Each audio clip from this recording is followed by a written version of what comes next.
Hi everyone, this is the C Cluster Lifecycle meeting of 23rd August. Today focusing on cloud provider refactoring and out of 3 cloud controller manager.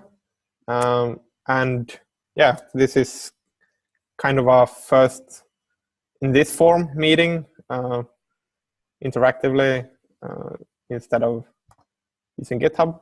So yeah, let's start with doing short introductions so we know each other.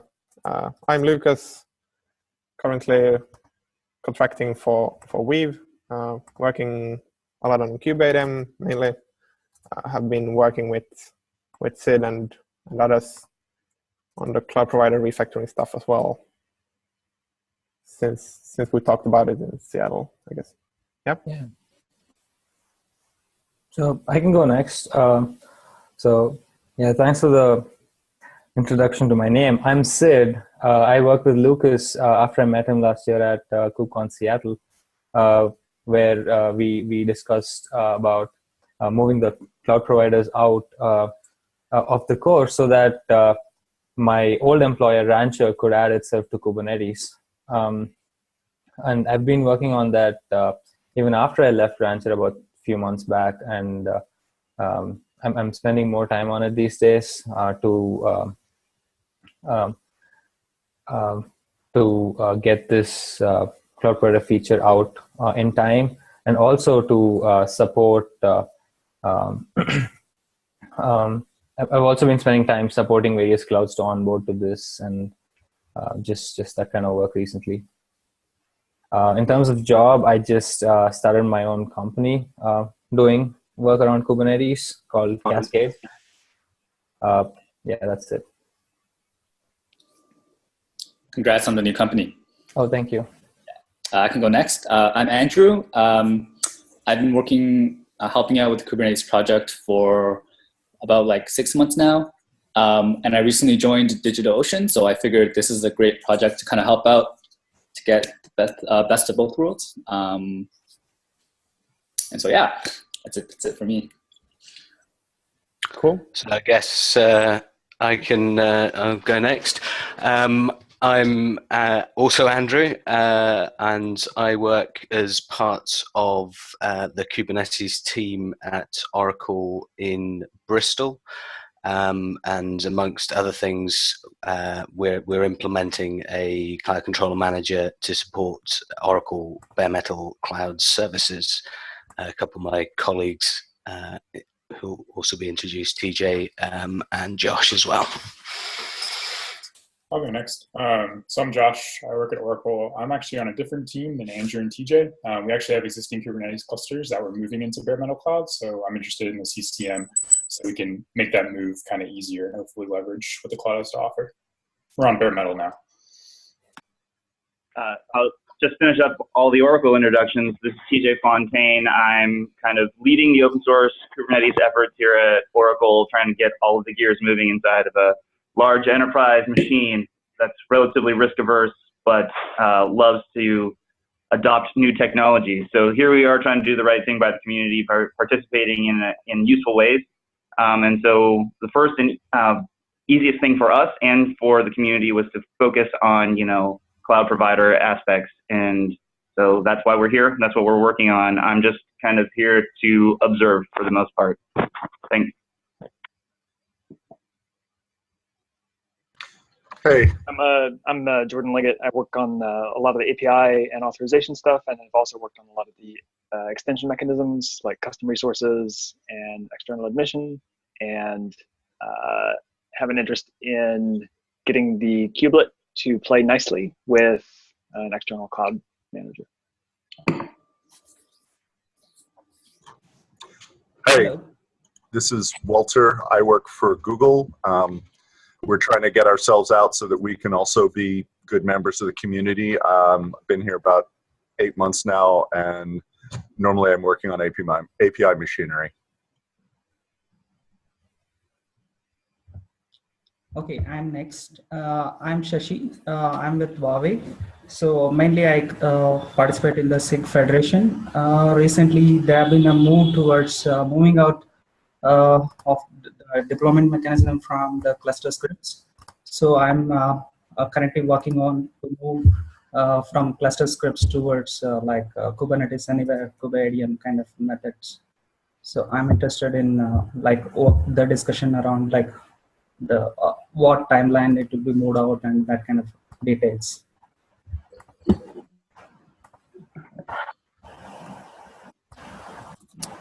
Cool. So where should we start? Maybe with like we have a week or so before the code freeze, and I mean it would be nice to get it to beta, but for me personally, I think it's much better to get it right and make it work for Oracle and Rancher and all the others just fine before we actually graduate it. Also, I think a main feature or so-called should be that we have coverage on E2E tests, preferably federated E2E tests. So basically, Oracle run their own testing on their whatever bare metal cloud, Rancher do it, DigitalOcean, and then they all upload to the test grid. And we can have the release team for 1.9 can have decent coverage that, well, we know that the cloud providers are working, although they're not in core. 1.9 is compatible with their cloud providers, and their cloud providers are compatible with 1.9. So I think that's a definite requirement before we can state beta and eventually go to GA. Also, I'm not sure about like GA requirements if we ever can rip out cloud providers from core, or if that's like while being Kubernetes 1, or if we consider that Kubernetes 1 included in 3 cloud providers, we'll just stop using them in the most possible ways and make everyone use out of 3 things. That's also a discussion we should have, and we should definitely revisit the proposal we merged many months ago and incorporate all the things that have changed since then. Okay, so I'm glad you mentioned that it's important to get it right than to get it in 1.8 because there's a lot of work left to be done, and you wouldn't feel comfortable just putting it to beta on 1.8 without having addressed all those things. So do you want to talk about what's left and what has been done so far, or how do you want to proceed? Yeah, so whatever the group feels we should talk about first, I'm open. I'm gonna try to write things down as we speak. So yeah, feel free to someone take it away with the item of choice to get to fix. Right. I mean, we could talk about something that's happening that we're working on right now with adding the by ID methods in each of the cloud providers. Andrew from DigitalOcean just added zones support for it, where he added 2 methods called get zone by ID and get zone by name. And there's also another pull request for the same kind of pattern with external ID. So we could get that sorted out now and see when we can get that in, because that is one of the requirements for our beta. Yeah, I mean, those 2 tickets, I think, came up. I raised them off the back of our efforts to do the cloud provider, and certainly we couldn't do any of the zones related stuff. And then the issues around auto-detecting in kubelet versus not being able to do so as an external cloud provider as well, kind of present a bit of a disparity there between the in-tree providers and what we can implement as an implementer and out-of-tree provider. Okay, so we mentioned two things. You mentioned two things there. One is the auto detect feature, and the other is what we were just talking about, the by ID methods for the zones. So zones and external ID as well. So auto detect is a simple decision we made earlier. Andrew and Lucas and everyone, I think, are on board with this. We decided that we'll remove the auto detect feature because it doesn't make sense in an external situation. Are we all on board with that? I am. Okay. Which auto detect is this? So when you start Kubelet or the controller manager earlier, before the cloud controller manager, you could set the cloud provider equals auto detect, where it would query metadata service within the host OS to find out which cloud you're running on. But since now that we're running cloud controller manager, there is a possibility that the cloud controller manager is running on a separate cloud from the nodes. So auto detect doesn't make sense. And also there's a second reason, which is you're going to run a cloud controller manager specific to the cloud you're running your Kubernetes cluster in. So again, if you're running a cloud controller manager for your cloud, do you still need to auto detect? My thought was that was there not also functionality to automatically detect based on, so say you set your cloud provider currently to GCE, it then uses the in-tree cloud provider to fill the instance ID, or have I kind of got confused on that one? Oh, so well, it used it could figure out some metadata about the node from the metadata service on the cloud node itself.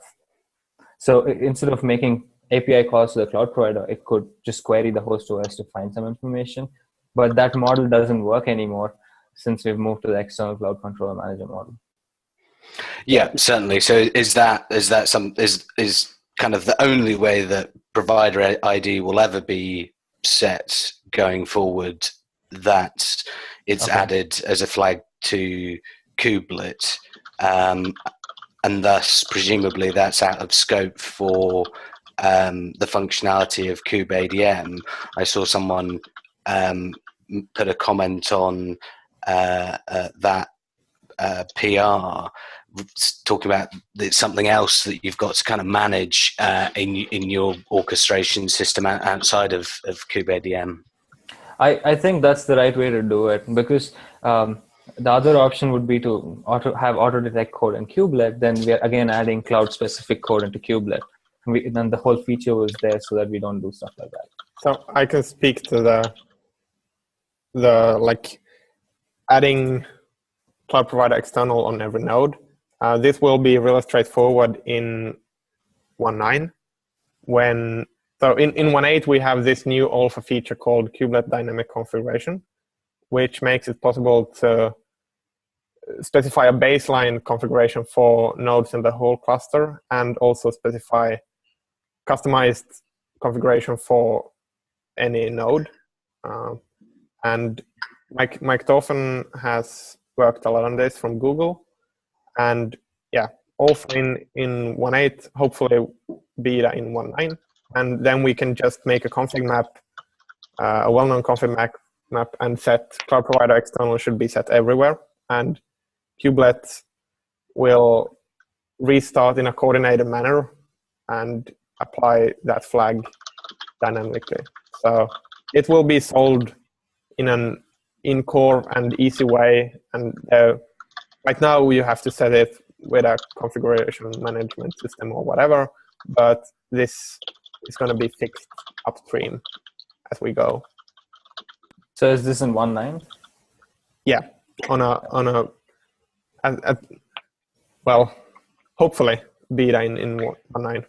Okay. I mean, it's So dynamic configuration gives you a good distribution mechanism, but the switch to external cloud provider still reverses the data flow for a lot of things in the kubelet. And so like untangling the bits of the kubelet that assume that it is the authority on things like network addresses and zone labels and all the things it's currently getting from the cloud provider. I agree, it's something we want to do just because we can easily distribute the setting to tell it to run an external mode doesn't easily reverse all those data flows. So Jordan, are you talking about where the certs get their addresses set before the certs are generated? The certs are generated before the address is set? That's one example. Just the whole startup flow of the kubelet, right? Right. It does bootstrapping to get its client stuff set up. And then it figures out from the cloud provider what its initial kubelet or node API object should look like. And then it creates that and sets the status of the addresses and IP addresses and things like that. And what we're talking about is like teasing that apart, probably to self-register itself just with a name and then wait for an external controller to fill in zone labels and status addresses and all these other bits of information. Got it. And again, it's something we want to do for a lot of reasons, right? Like letting nodes attest to what addresses they have isn't great security-wise either. Like we have interest in not letting a node say, hey, send all traffic for github.com to me, please. So we want to do it, but I think it's going to have to roll out over a few releases as we reverse that flow. So there's actually a proposal that SIGAuth is working on to figure out how we're going to kind of gradually stop letting nodes just attest to their own information over a period of 2 to 3 releases. So I spoke about this with Tim, and we both sort of thought that we were looking for you. We both sort of thought that using initializers would be the right way to do that. Just having that initializer would be the external controller that actually initializes the node object. And until it gets completely initialized, kubelet is still just working with that shell that has a name called the node. Yeah, doing it in a way that doesn't make old kubelets freak out is going to be the trick, because we do have like 2-version SKU support. And so old nodes are going to try to keep registering themselves with addresses and labels and figuring out, like, do we forbid that? Do we allow it but strip the things the kubelet isn't allowed to do? It's just tricky. But the first step is kind of separating, like logically right now, the kubelet won't even try to create its own API object until it has asked its cloud provider, what addresses and IP addresses and things do I have? So the first step is just separating those steps. And then figuring out what we're going to do on the API server side, initializer wise or whatever. Okay. So I mean, with the push down method from the cloud controller and with the addresses, etc., why is there a feeling that the provider ID, given that the cloud provider can probably be seen as the authoritative source for that information generally, why does that differ from a node address or a zone label that we are applying in the cloud controller manager in its initialization phase? So the ID right now, we have a way to give nodes a credential that only lets them modify their own node object. And once you segment them to only modifying their own object, then you can trust that the things that are on a particular node API object only came from that node. They didn't come from a different node. Then the next step is using the information in that object to make decisions about things like what serving certs are you going to issue.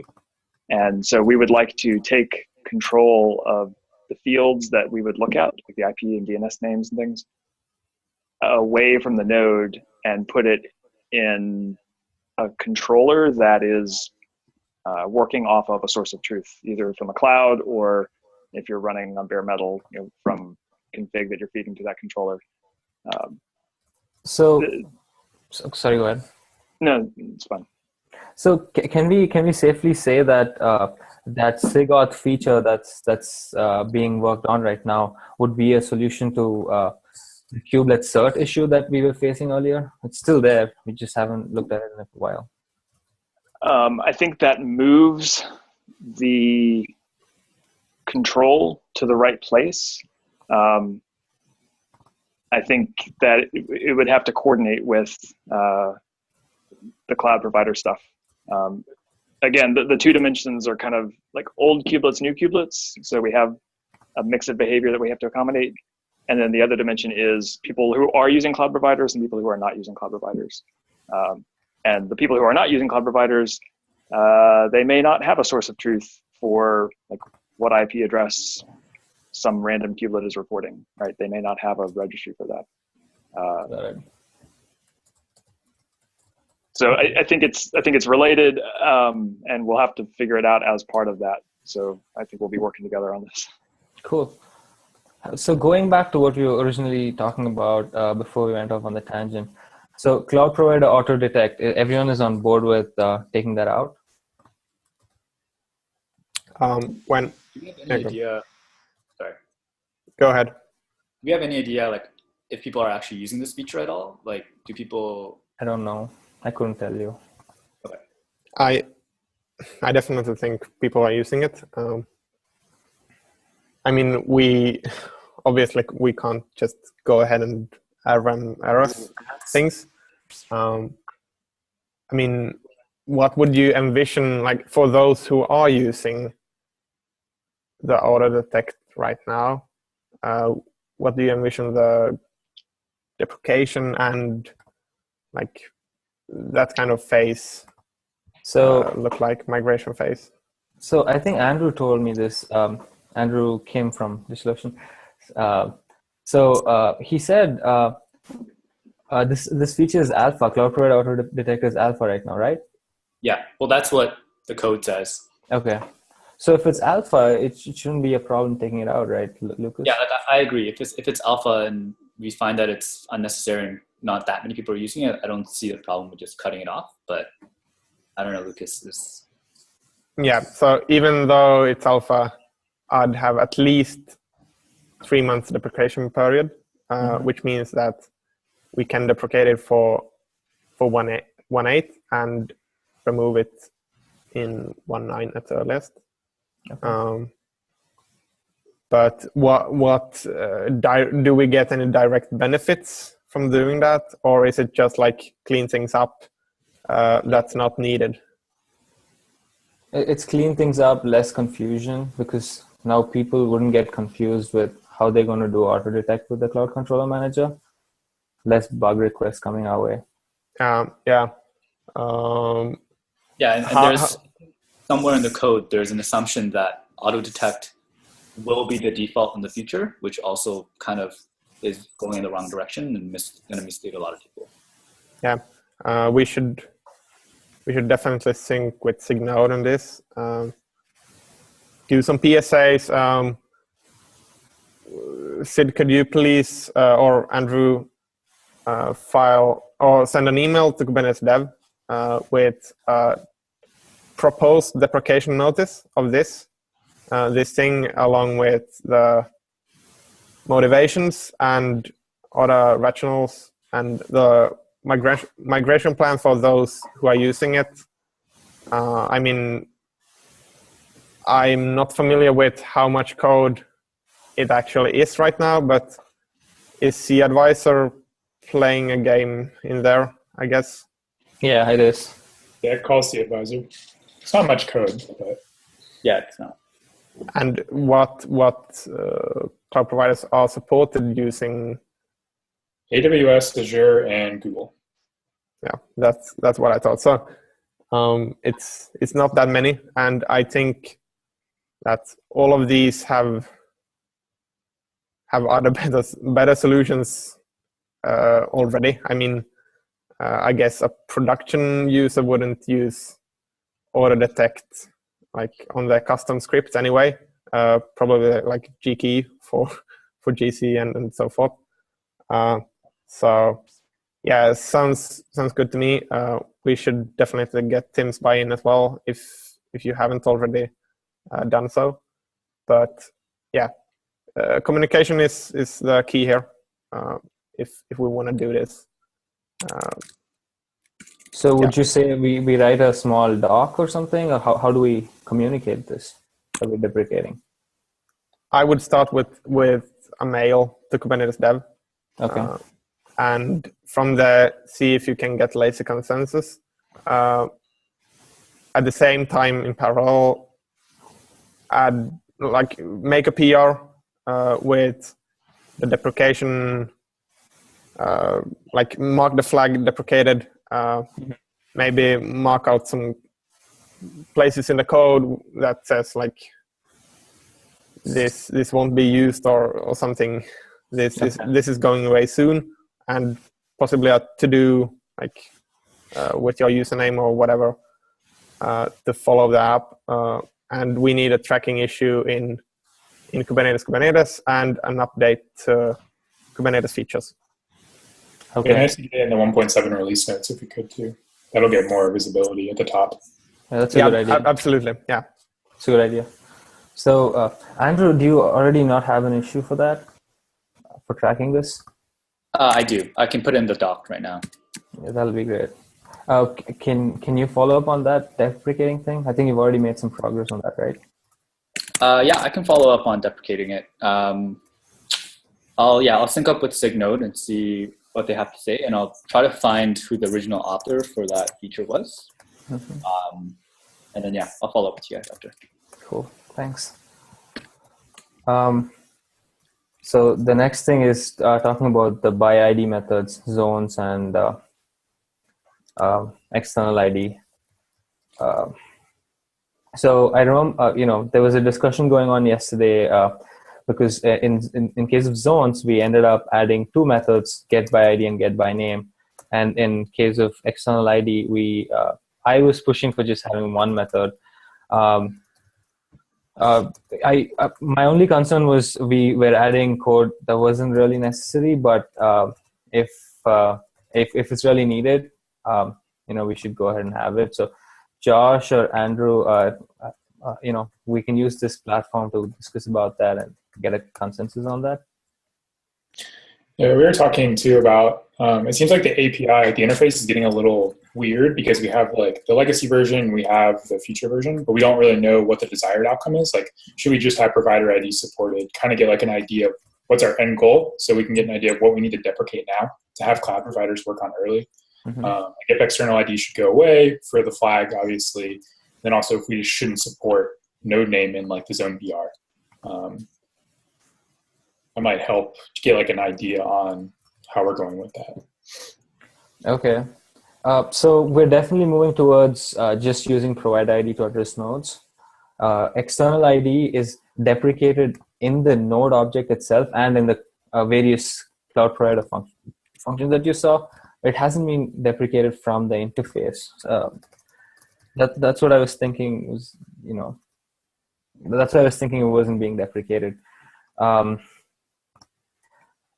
So I don't know if you have something to add to this, Lucas. So the external ID is being deprecated from the node object, but we're still using it to check if a node exists in the cloud provider. What Josh is suggesting is we stop using that external ID method and instead use two new methods called exist by name and exist by ID.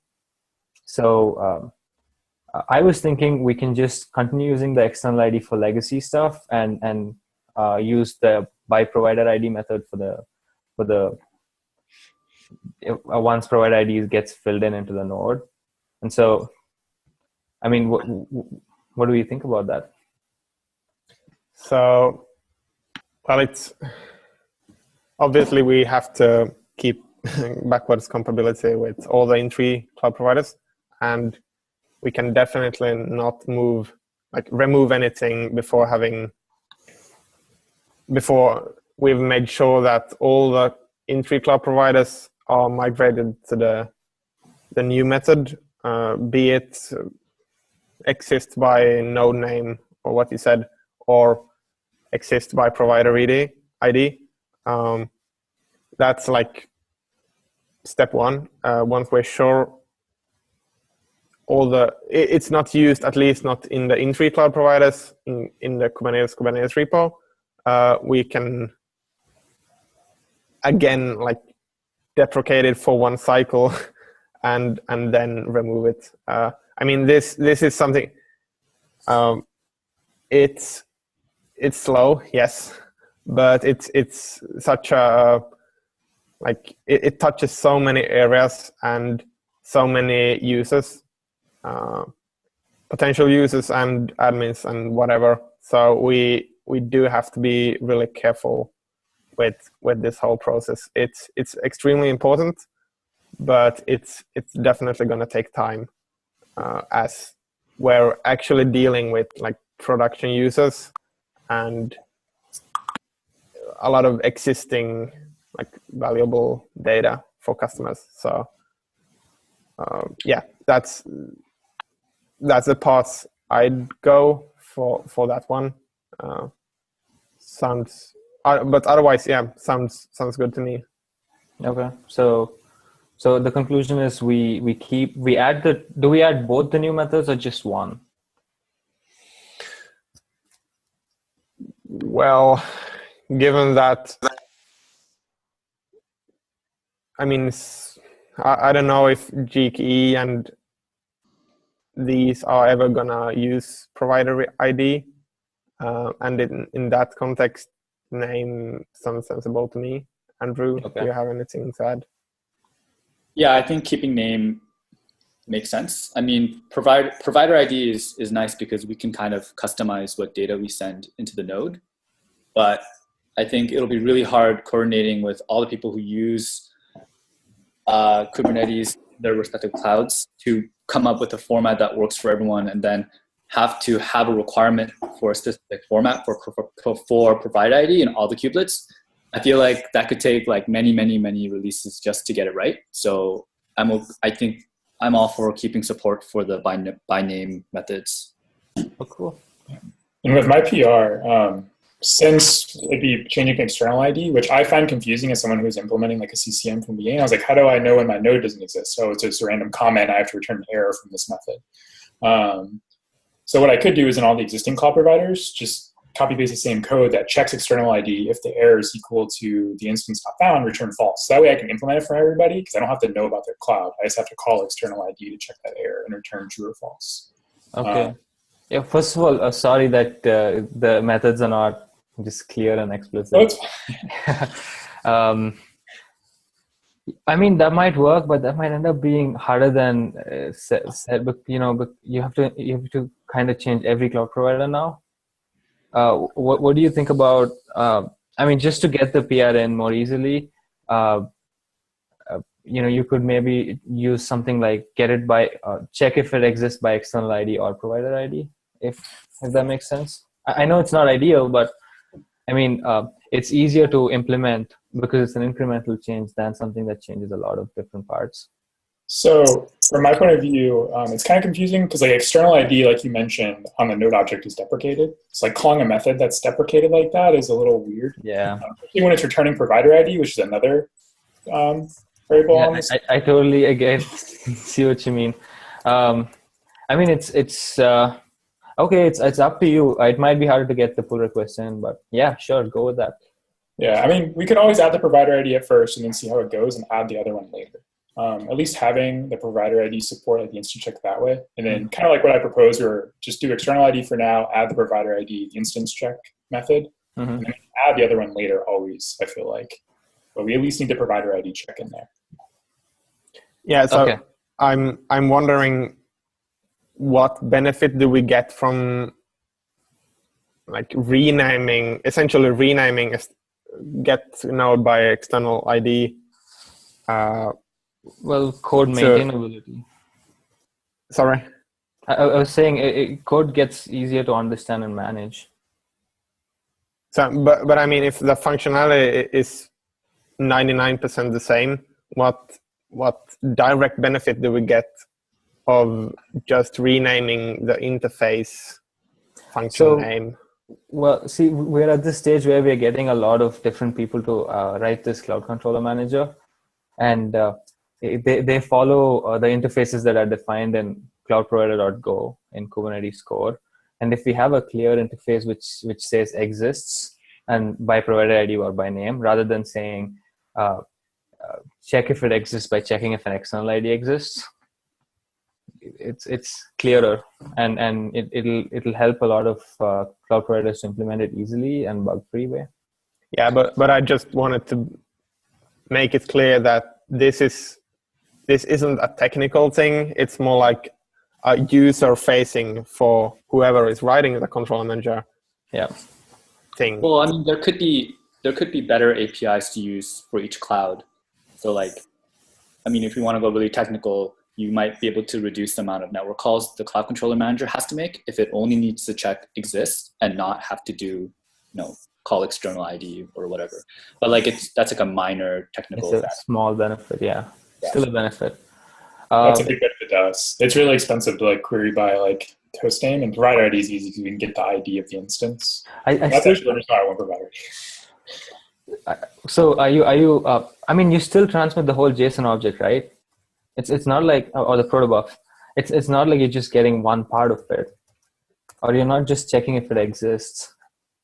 In terms of the network calls or the amount of weight on the network, it's the same. Well, to check if like a host name exists in the API for like BMC right now, it's not as easy as just calling and filtering by that because the API is still early. We have to make, I think it's like 3 calls at least per node to figure that out. Yeah, that's just just have the node name. You have to kind of query all the nodes and then find the one with the name. Whereas you can just do get by the ID and it would be much lighter. Yeah, that's exactly the same with us. Okay, yeah, I guess that's a huge benefit then. And that's coming back to the importance of being able to kind of reliably set provider ID. And obviously, if we are moving towards having that only ever set by a command line flag, but I just looked into the code. There is 2 types of auto detection of provider ID. Yeah. There is both the CAdvisor stuff and the in-tree cloud provider stuff.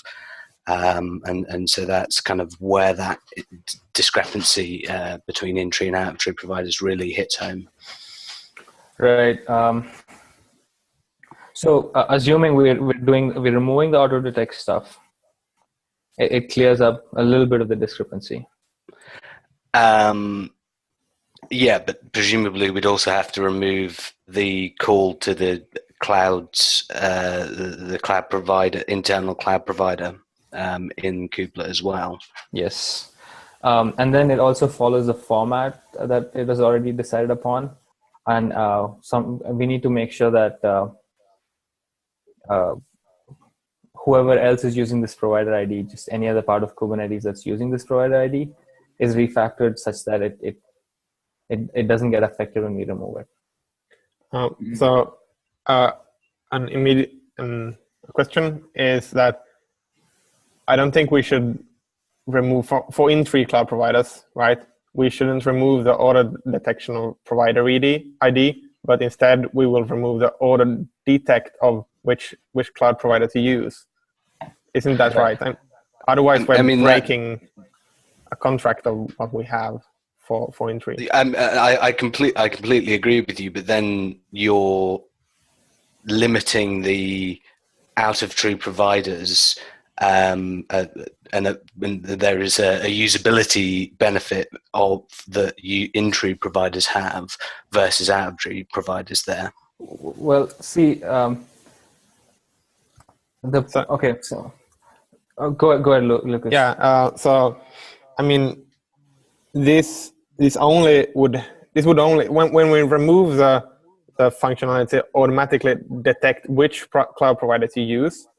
We're then going to be very explicit with, I want GCE cloud provider in tree. And then I set cloud provider equals GCE on every kubelet. And that part of that contract is kubelet is going to make a call to and look up its own ID. But if we're using cloud provider equals external, then we're relying on the centralized database, the initializer or whatever that is registered by the cloud controller manager to handle this for us. And we need to sync with Tigort, like Jordan said, on that. How do we trust that if I register as node foo, how can I be sure, like from the controller manager or initializer side, that this is actually node foo I'm talking with? And the main thing is figuring out what data the kubelet is getting from the cloud provider. And if we want to use an external cloud provider, then obviously we want to eliminate as many pieces of information that the kubelet is getting from the cloud provider and move those external. And then the ones that it absolutely has to have, and I can really only think of one, which is the name of the node that it should register, which I think we already have the ability to tell the node, here's your node name. Ideally, when you start up a kubelet with an external cloud provider, you would say your node name is foo and your cloud provider is external. So register the node object foo, and then wait until addresses get populated, and then start asking for certs for those addresses. So as far as incremental steps, listing out the pieces of information a kubelet is getting from its cloud provider, and then either eliminating those or structuring the flows so that in the external case, it can obtain that information via its API object populated from some external source. Yeah, so basically it's like when we have the CSR API and all this, the only thing that the kubelet foo will do when it registers with external is to post nodes foo, and then the initializer or whatever cloud you're using will kick in and like edit this, modify this data, like add addresses and whatever's required. And then when the kubelet can watch its own object, right? And then it will like notice when, oh, I've now got IP addresses to use, or I've now got all the things I need to actually call the second time to the CSR API or whatever. Exactly.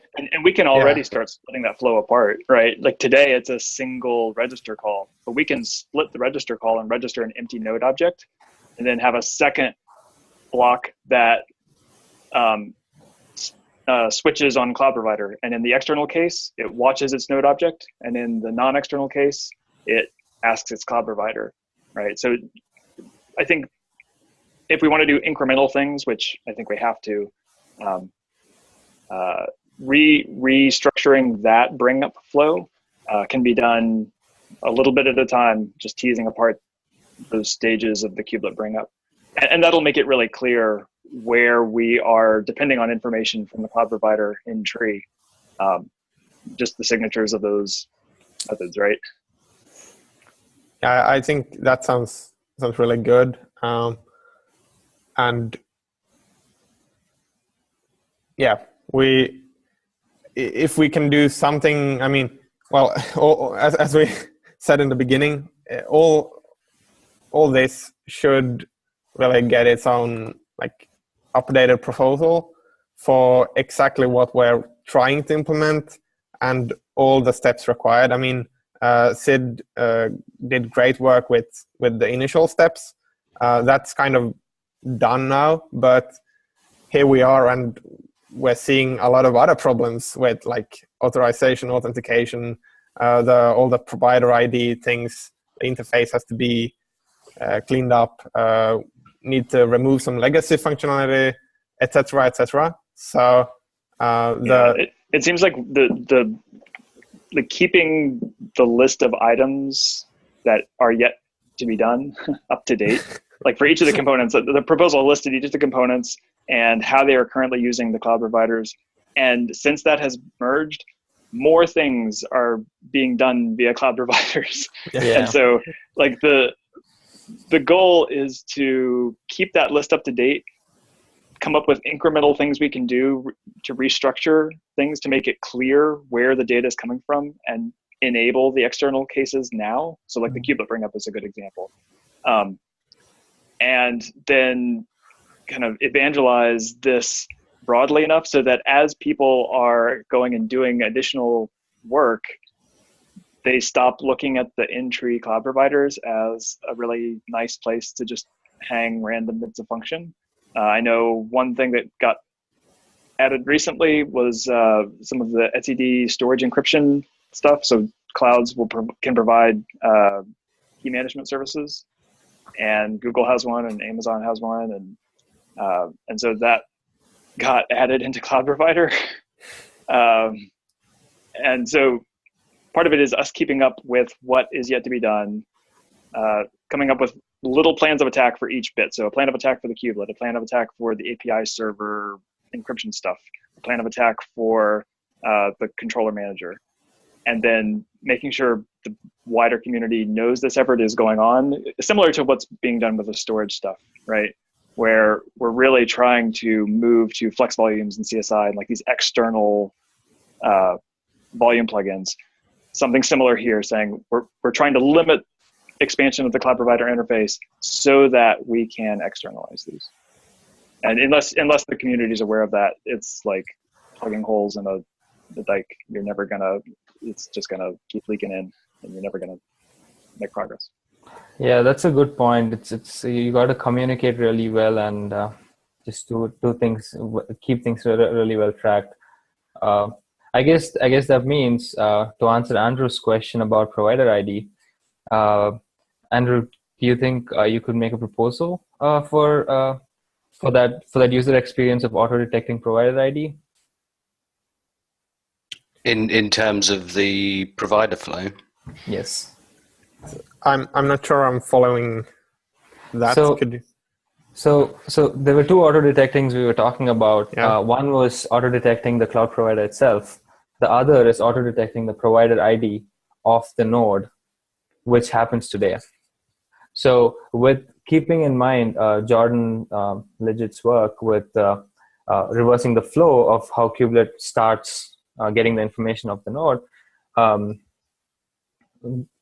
and also keeping in mind that we're going to track everything that's needed for to move forward with this feature, I was asking Andrew if the best idea would be to go ahead and make a proposal for this, like to track the things that needs to be initialized by the external controller.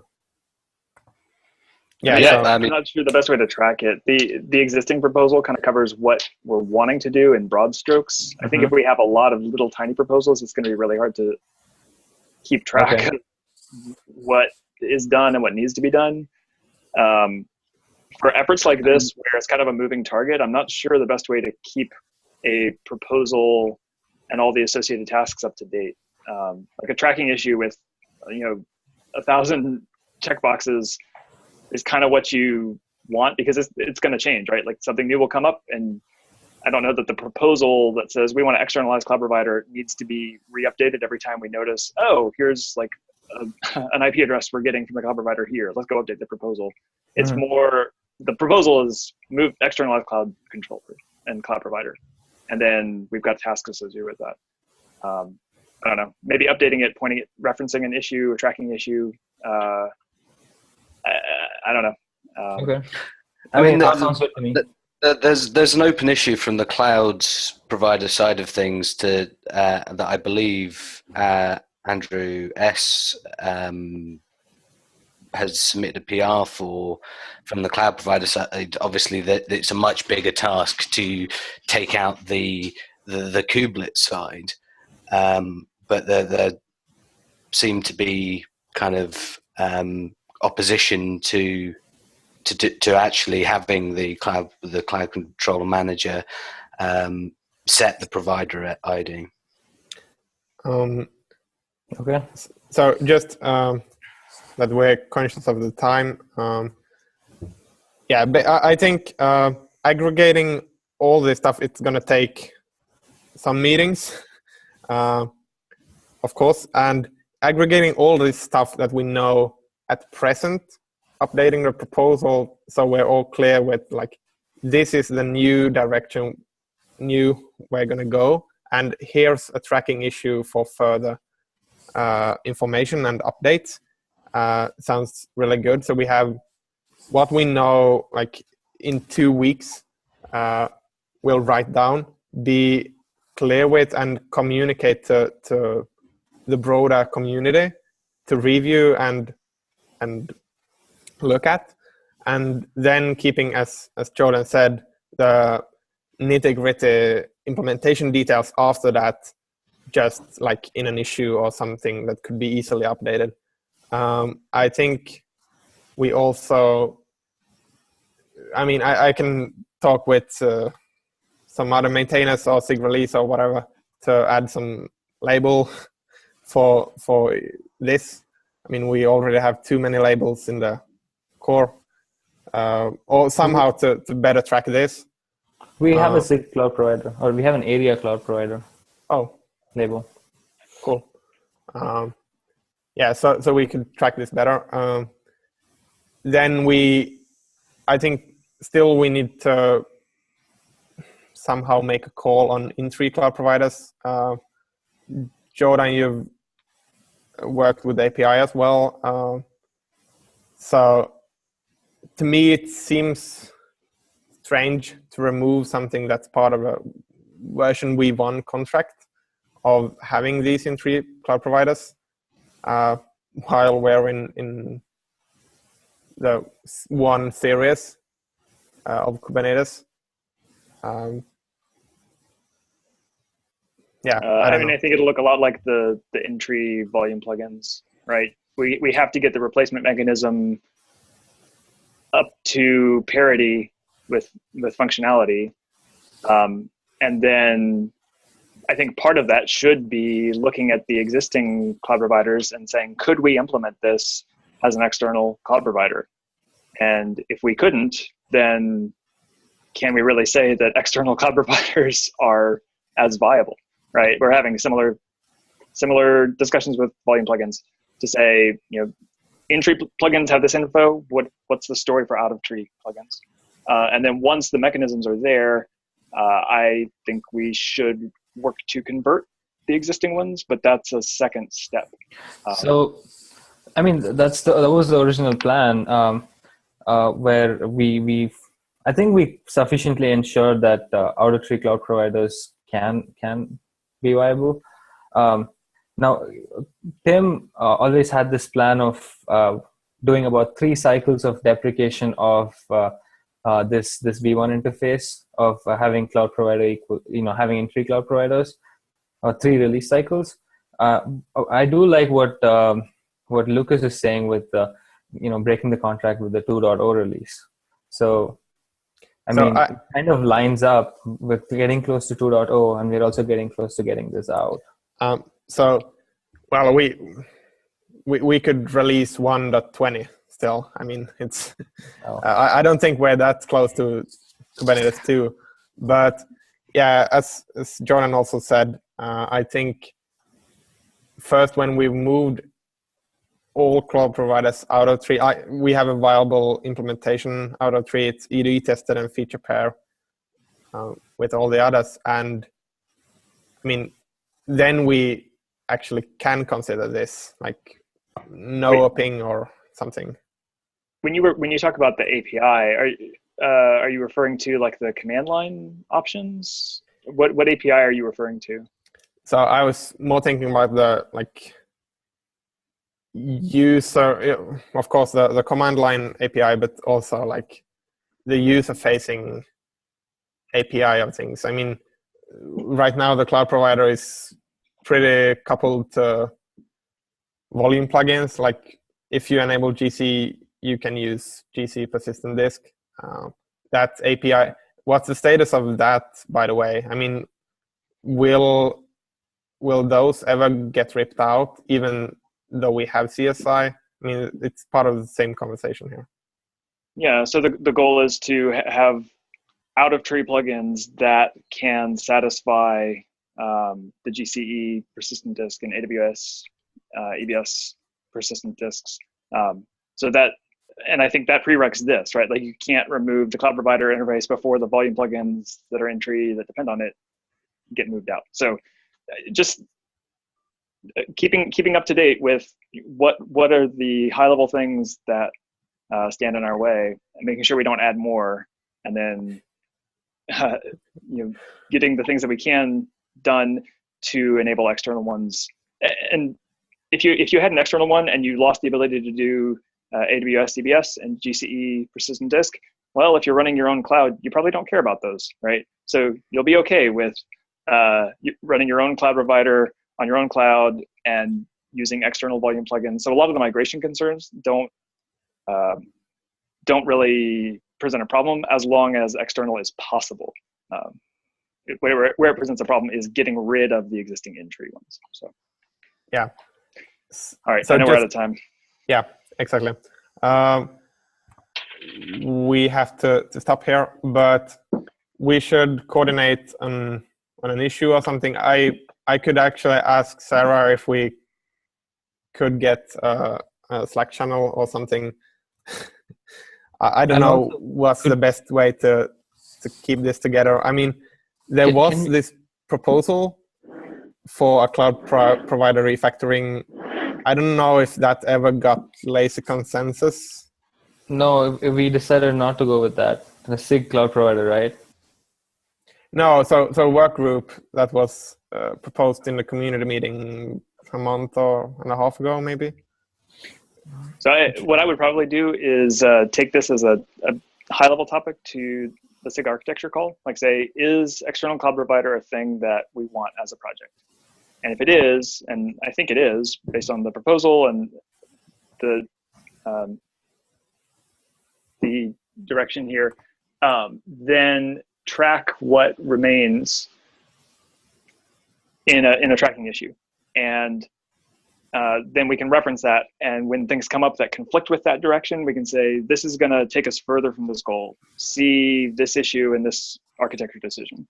And if someone says, well, why haven't we eliminated all cloud providers yet? We can point to that and say, well, here are the things that are still using it, volume plugins and etcd encryption. And so until we have stories for doing those externally, we can't eliminate them completely. So making sure there's backing for the decision, and then tracking what remains to implement it. And I think the tracking has to be in a tracking issue. Like a proposal is going to fall out of date.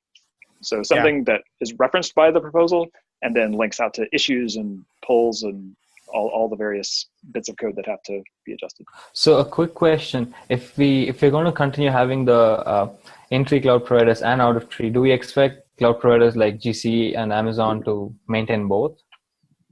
So again, I think it'll look a lot like the volume plugins, right?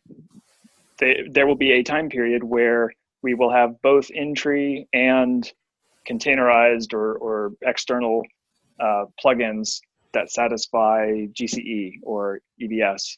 And ideally, the implementation could be reused, right? You'd have one implementation that could either be packaged up and run via a container, or it could be referenced in tree. Mm-hmm.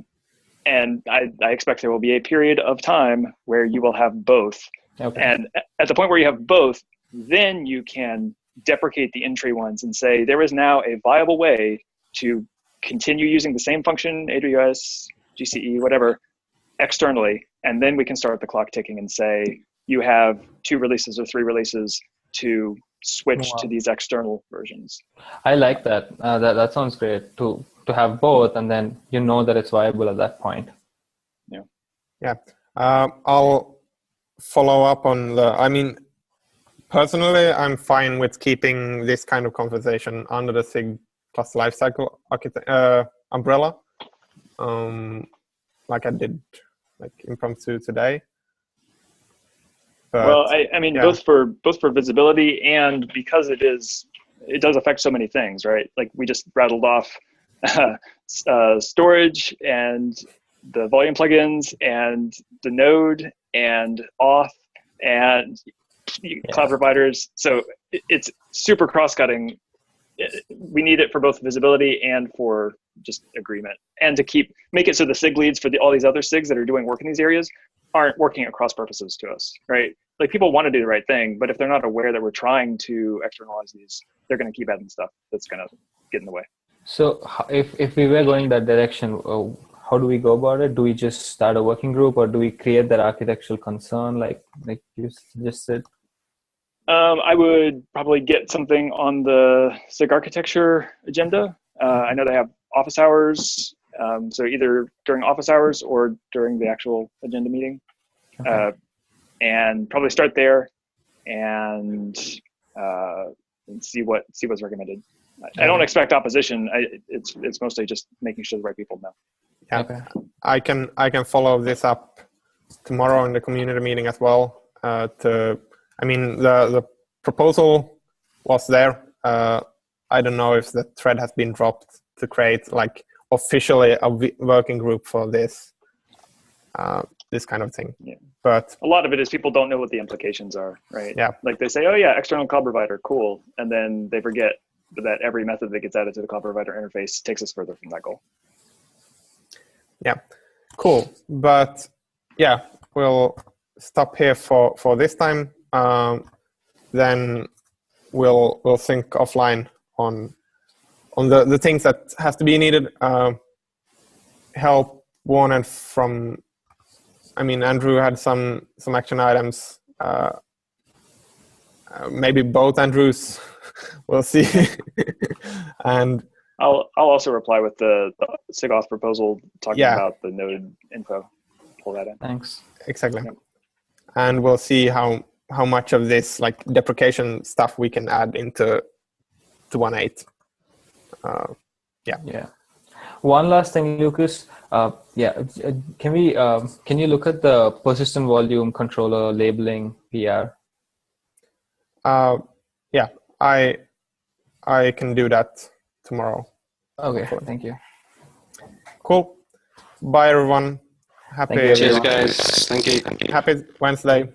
Yeah, happy Wednesday.